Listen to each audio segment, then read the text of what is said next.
Tapi aku telah membentengi guaku dengan dinding api. Prabu Angling Dharma punya aji sirep gendi. Api sebesar apapun akan bisa ia padamkan.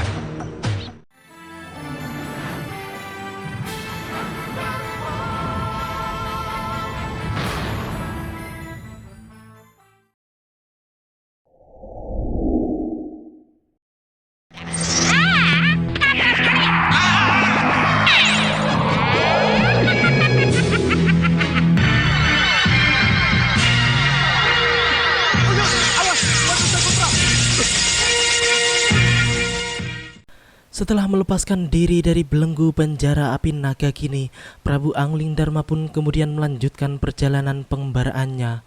Kudanya pun masih setia menemani sang Prabu untuk pergi kemanapun yang diinginkannya. Ketika itu, sang Prabu pun sampai di sebuah hutan yang cukup lebat dan tiba-tiba saja ada dua orang yang mencegat dan langsung menyerangnya. Ternyata wanita tersebut adalah pemilik pusaka Jedor Pamungkas yang dahulu pernah dikalahkan oleh Prabu Angling Dharma di awal-awal pengembaraannya. Kini ia pun datang lagi bersama kawannya untuk menuntut balas atas kekalahannya tempo hari. Mereka berdua pun kemudian menyerang Angling Dharma secara bebarengan. Namun sang Prabu pun menghadapinya dengan tenang.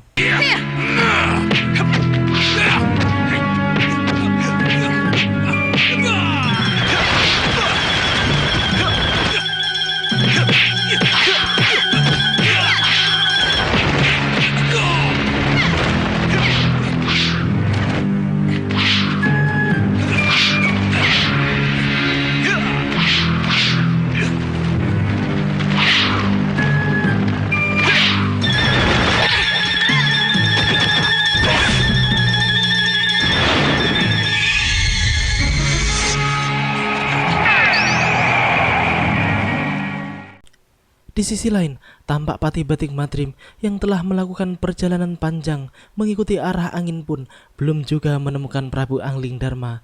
Karena menurut Begawan Sidik Mulya, guru besarnya, ia harus mencari Prabu Angling Dharma dengan melakukan perjalanan mengikuti arah angin. Sebab nantinya Prabu Angling Dharma sendirilah yang bisa merebut kembali Malwapati dari tangan hitam. Setelah bertanya tentang keberadaan Prabu Angling Dharma kepada gurunya, Batik Madrim pun kemudian melanjutkan perjalanannya. Namun, tiba-tiba saja ada seseorang yang mencegat perjalanan Batik Madrim. Ia pun mengaku bernama Pragolobolo. Ia pun kemudian meminta Patih Batik Madrim untuk membunuhnya, karena setelah itu sukmanya akan membantu Patih Batik Madrim untuk bisa bertemu dengan Prabu Angling Dharma. Setelah itu, ia pun segera menyerang Batik Madrim dengan paksa, sehingga Batik Madrim pun dengan sangat terpaksa membunuhnya.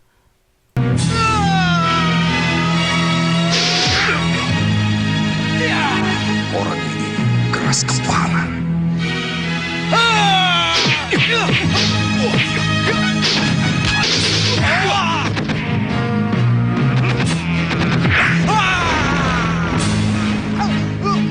Maafkan saya, kalau yang saya lakukan ini salah.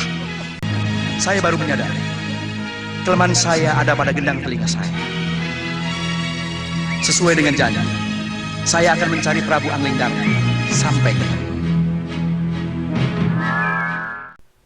Kita beralih pada Nyi Jantur yang sedang tersesat seperti pendekar yang lainnya akibat lemparan Grendaseba.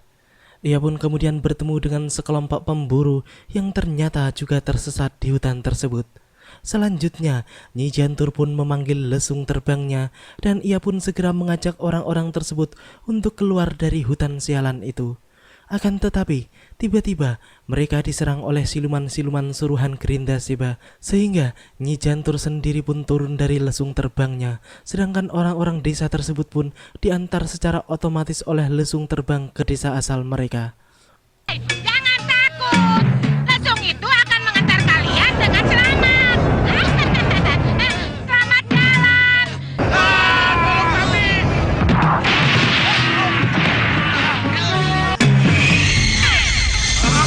Mana tahu?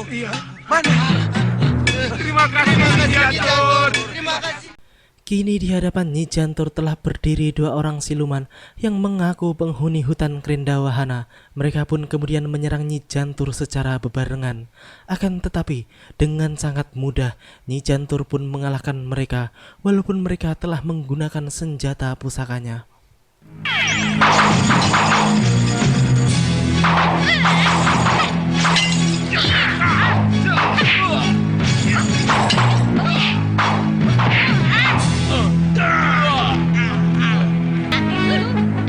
Kalian harus aku beri pelajaran.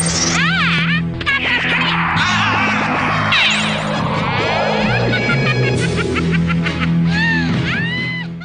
Kini kita beralih pada Suliwah yang dibuang oleh Grindasiba di sebuah tempat yang sama sekali tak dikenalnya. Dan parahnya lagi adalah ia kini terikat oleh akar-akar pohon hidup yang apabila ia bergerak sedikit saja, maka akar-akar pohon tersebut pun akan melilitnya lebih kuat lagi. Di tengah keputusasaannya, tiba-tiba banyak sekali manusia kera yang datang dan mengelilingi Suliwah. Mereka pun kemudian menarik akar-akar tersebut sehingga Suliwah pun bisa keluar dari belenggu tersebut. Kemudian manusia-manusia kera itu pun meminta Suliwah untuk membantu mereka yang kelihatannya sedang ditimpa suatu masalah. Dengan bahasa tubuhnya, para manusia kera tersebut pun menjelaskan kepada Suliwah tentang masalah yang sedang mereka alami. Kamu ini bicara apa? Saya tidak mengerti. Kamu minta aku? Tolong kamu. Iya. Aku akan membantu kalian. Ayo. Sekarang tunjukkan di mana. Ya. Sementara itu, di depan sebuah mulut gua, tampak banyak penduduk yang disiksa oleh sekelompok orang untuk masuk ke dalam gua, yang kemudian mereka akan disihir menjadi manusia kera, seperti manusia-manusia kera yang telah menyelamatkan Suliwah tersebut. Suliwah dan kera-kera tersebut pun kemudian mengikuti mereka yang telah masuk ke dalam gua yang bernama Gua Kiskenda. Di sana, Suliwah pun menyaksikan bahwa ada seseorang yang sengaja merubah para penduduk tak bersalah tersebut menjadi manusia kera yang bertujuan untuk menyerang dan menghancurkan Malwapati. Melihat semua itu, Suliwah pun kemudian bergerak cepat dan menggagalkan ritual yang mereka lakukan, sehingga jelas hal tersebut membuat mereka marah dan menyerangnya. Namun, dengan kematangan ilmunya, Suliwah pun kemudian dengan mudah mengalahkan mereka semua, termasuk ketuanya sendiri, sehingga kemudian manusia-manusia kera tersebut pun berubah kembali menjadi manusia biasa.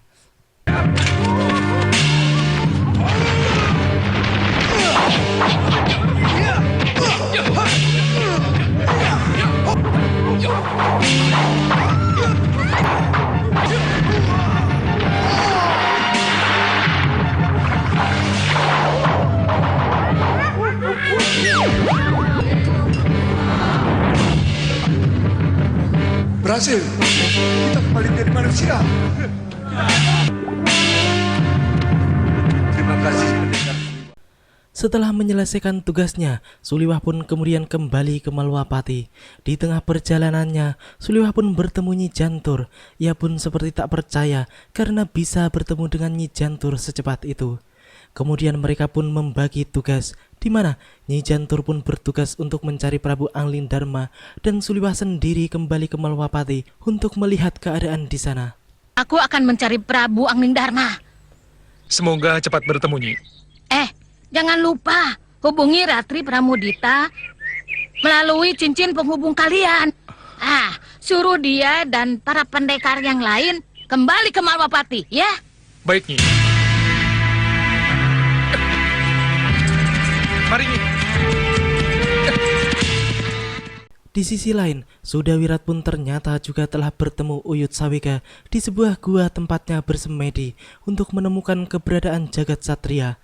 Mereka bisa bertemu kembali karena telah memiliki ikatan batin yang kuat, sehingga mudah saja bagi Uyut Sawika untuk mengetahui keberadaan Sudawirat.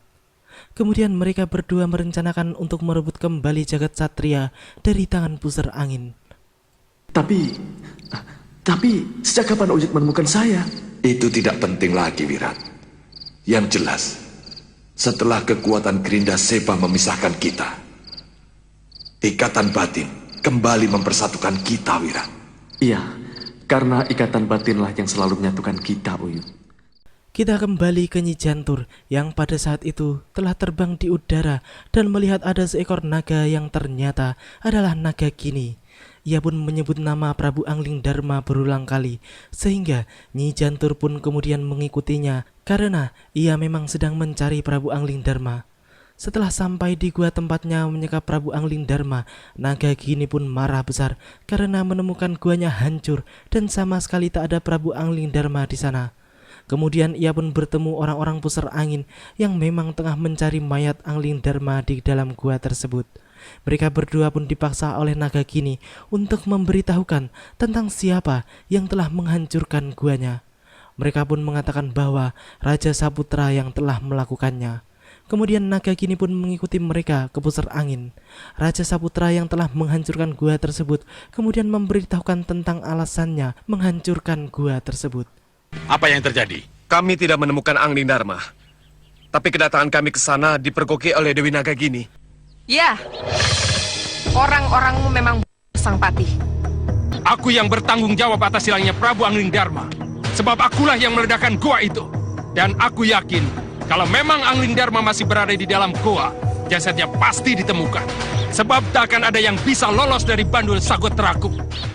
Kemudian naga Kini pun menjelaskan bahwa ia telah membentengi gua tersebut dengan dinding api dan mana mungkin Prabu Angling Darma bisa melepaskan diri.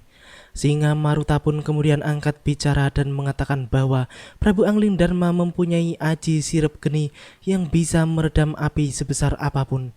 Kemudian ia pun memberitahukan bahwa Bahadur punya bukti sebelum gua hancur, Angling Darma telah keluar dan menembus dinding api naga Kini. Tapi aku telah membentengi guaku dengan dinding api. Prabu Angling Darma punya aji sirep geni. Api sebesar apapun akan bisa ia padamkan. Sahabatku Bahadur punya bukti tentang lolosnya Angling Darma sebelum gua meledak. Betul itu. Inilah yang terjadi jauh sebelum gua itu meledak dihantam oleh Bandul Sagotra.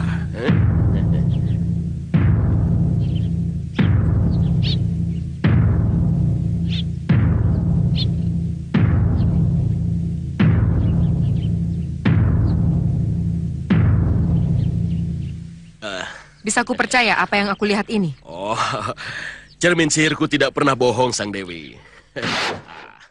Kita kembali lagi pada Sudawirat dan Uyut Sawega yang pada saat itu telah berada di kaki bukit sekitar pusar angin. Sudawirat yang sebelumnya sudah pernah ke tempat tersebut pun telah merencanakan bahwa mereka akan ikut kendaraan kabriolet pusar angin untuk sampai ke kerajaan tersebut. Karena hanya dengan cara itulah mereka bisa sampai ke kerajaan atas awan itu. Tiba-tiba yang mereka tunggu pun datang dan sesuai perkiraan bahwa mereka pasti akan didatangi oleh orang-orang pusar angin karena telah memasuki wilayahnya. Saat itu Raja Saputra dan Patih Membakala pun hadir di hadapan mereka. Raja Saputra yang akan menggunakan bandul sagutranya pun segera digagalkan oleh Uyut Sawega dan pertarungan pun terjadi.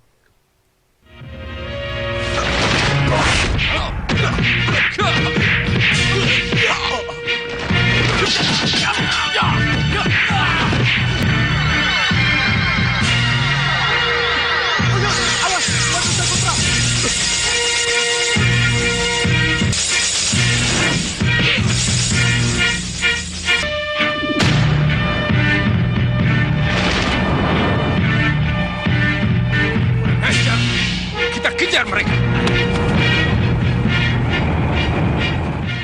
Ketika telah sampai di atas awan, Sudawirat pun menjelaskan kepada Uyut Sawega bahwa kendaraan tersebut akan terbang sendiri ke markasnya dan tinggal menunggu waktu saja bagi mereka untuk bisa sampai ke pusar angin. Tiba-tiba di belakang mereka tampak Raja Saputra dan Patih Membakala sedang mengejar. Uyut Sawega pun segera mengambil tindakan dengan membuat kapal terbang mereka menjadi oleng.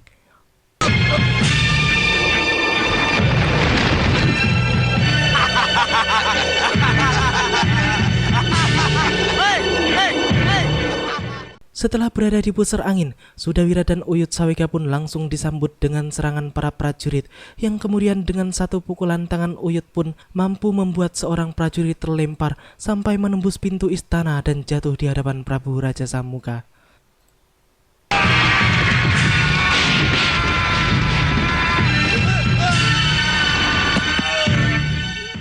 Sudawirat pun kemudian meminta Raja Samuka untuk mengembalikan bayinya Jagat Satria yang telah dicurinya.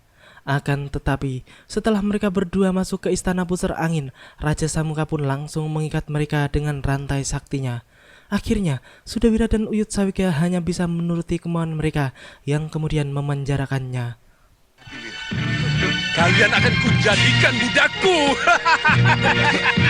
Ya. Ingat, Wira.